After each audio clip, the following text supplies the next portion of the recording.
What's up, guys? This is RG giving you another High Definition broadcast. As you can see, we are here in the realm of Discord, and this is the Infernal Machine. For those who don't know it, they are the Uber bosses, or very hard bosses. Uber is like a German word for something like super, almost.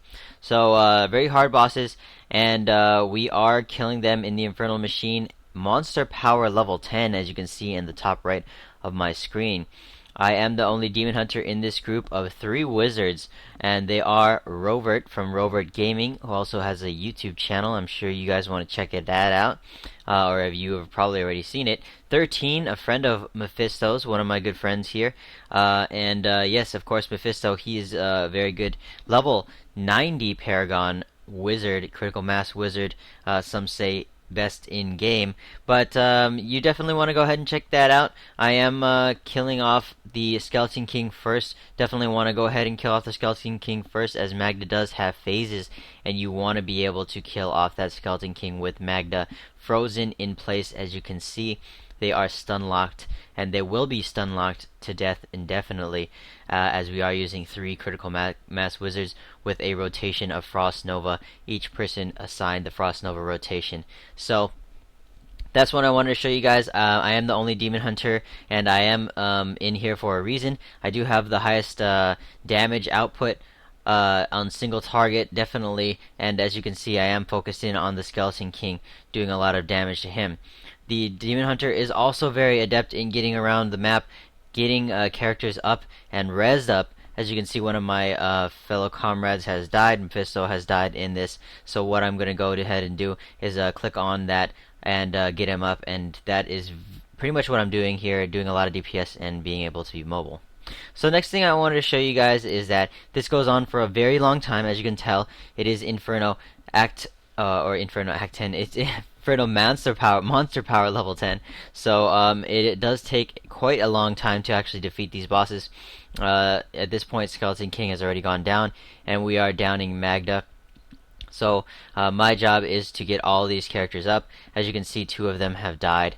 Again, the Demon Hunter is very adept in getting characters on, rezzed up as fast as possible, using my vault, my preparation, and all my skills to utilize the mobility of the Demon Hunter, being able to get to places quickly, easily, and able to res them quickly and easily. So that being said, I wanted to show you guys the end results of the fight. We did go ahead and down the Merciless Witch, which is a Uber version of Magda, around 10 minutes 40 seconds into the fight. So that's that, and she dies off right about now. As you can tell, it is monster power level 10, and I do get a 100% guaranteed drop of the spine there, the organs, and you definitely want to do a high monster power level, maybe around 6 if you cannot handle 10, or if you don't have any critical mass wizards in your group. You definitely want to be able to at least do it on something like 3 or 4, so you have a good amount of chance to get those organs.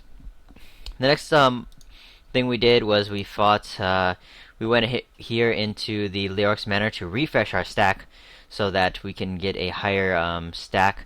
Also, if you don't refresh your stacks, you don't have any chance to get the organs, even on monster power level 10. Regardless of any monster power level, you have to have a 5 stack to actually get the 100% organ drop, or whatever percentage you are at on monster power level. So yes, must have the 5 stack, and the result of that is just us getting the 5th stack. So as you can see right there, the 5th stack is obtained. Next thing we want to do is just go ahead and get into the next fight. So I just wanted to show you guys quickly, we are fighting the Ghom, and I forget the other guy, he like whirlwinds around. I don't remember his real name, but the other guy with Ghom. We're actually fighting these guys now, the second portal here in the Realm of Chaos, monster power level 10. We are continuing on, killing them off. What I'm actually doing is killing off Ghom first. So I want to go always, as a Demon Hunter, as the only single target DPS, you want to focus down the person with more HP, as everybody else will be AoEing, area of effect damaging off both targets. So meaning that you kind of want them both to go down at the same time, you kind of want to have the single target DPS on the higher HP boss. So that's what I'm doing here. Continuing on, it takes a very long time. As I said before, this Ghom has 600 million hit points. We are just going to continue on here. We actually downed them around the same time. I now switched DPS to the Vile Executioner, which actually has more HP now than Ghom. So you kind of want to split DPS, and this also helps out your critical mass wizards out because you have a proc rate higher for crit as long as you have 2 targets up. Obviously, if you have 2 targets, it's more targets that you can crit onto. So you definitely want to be able to leave that proc rate up for those wizards in your party. Now, continuing along here, I just wanted to show you guys there that we did kill both of them off here. They both died, and again, 100% guaranteed chance drop of the Devil's Fang there, the organ that drops from the second realm or the portal here. Next thing I wanted to show you guys is we looked at our stacks here and we said, oh, you know what, we might be able to just kill off the next one without dying, and the stacks will be okay. But I went ahead and made a portal at the Scavenger's Den just in case the chance of a wipe, and we have very little time left. At the end of the Scavenger's Den, I think level 2, there is a resplendent chest that is 100% guaranteed to give you a stack of Nephilim Valor. And that's why if we wiped and we have, say, 1 minute left, you're not going to be able to kill a Monster Power level 10 group, no matter what it is, in 1 minute, unless you have insanely high DPS. Which actually we don't. We just have a lot of CC or crowd control. At this point, you want to be very careful. This is when I died to Zoltun Cool's Fireball. You should kind of freeze them off, or wait until they have a good freeze off on them before you start your DPS, and that was my mistake there. But my friends are very good, and they were able to get me up, as I've been getting them up in the past encounters as well. So make sure you get your characters up as soon as you possibly can, and for this fight you definitely want to have Zoltun Cool stunned up before you start doing anything. Now, as you can see, this is where my shadow power comes in. The Siegebreaker is a reflex damage boss, and I am using I'm attacking Siegebreaker, and I definitely want to have shadow power up at all times. Throughout this whole fight, I am having shadow power up at all times, and this is because I have the Natalia's 4-piece set. That's why I have the Natalia's 4-piece set for these bosses. The shadow power stays up at all times, and I'm actually able to split off DPS onto Siegebreaker the whole entire fight, which is a very, very good thing you need to do.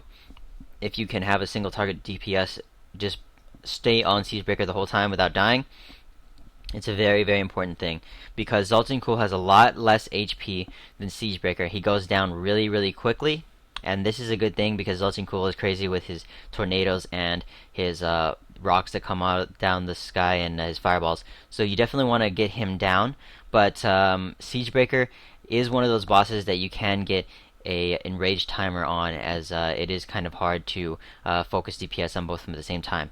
So that's what I'm doing, folks. We're focusing DPS on both of them at the same time, and as you all know, I always complain about the sentry turrets not taking any life on hit or life leech from your shadow power or any kind of source at all.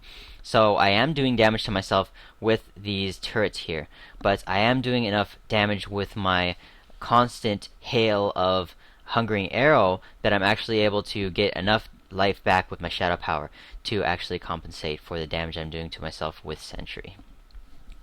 So next thing I wanted to show you guys is that this fight goes on for a very long time, and I am focusing all my DPS on Siegebreaker. And check it out, guys. We are actually able to take down Zoltun Cool just moments before Siegebreaker actually goes down, without any wipes at all on any of these attempts. So very quickly and easily taking down the Siegebreaker and every single Uber boss in Inferno Monster Power level 10. I hope you guys enjoyed all of that, and I do have a video coming up where I make 3 rings, Hellfire rings, that I make from all Uber fights. Again, you have to kill all 3 bosses to get 3 organs. 3 organs translate into 1 ring. And I did do, let's see, 9 Uber boss portals today at Monster Power level 10, meaning that I have all 9 parts, which will translate into 3 rings. So, I just wanted to show you guys that. As you can see in my stash, I have a bunch of Uber parts, that Uber organs, whatever you want to call them, in my stash. And we did do Monster Power level 10 every time, meaning that we have a 100% guaranteed chance to drop those organs for every time. So, that's about it for this one, guys. Definitely check my next video, and stay tuned to the channel. Definitely hit that subscribe if you guys want to see my videos more and check out my channel.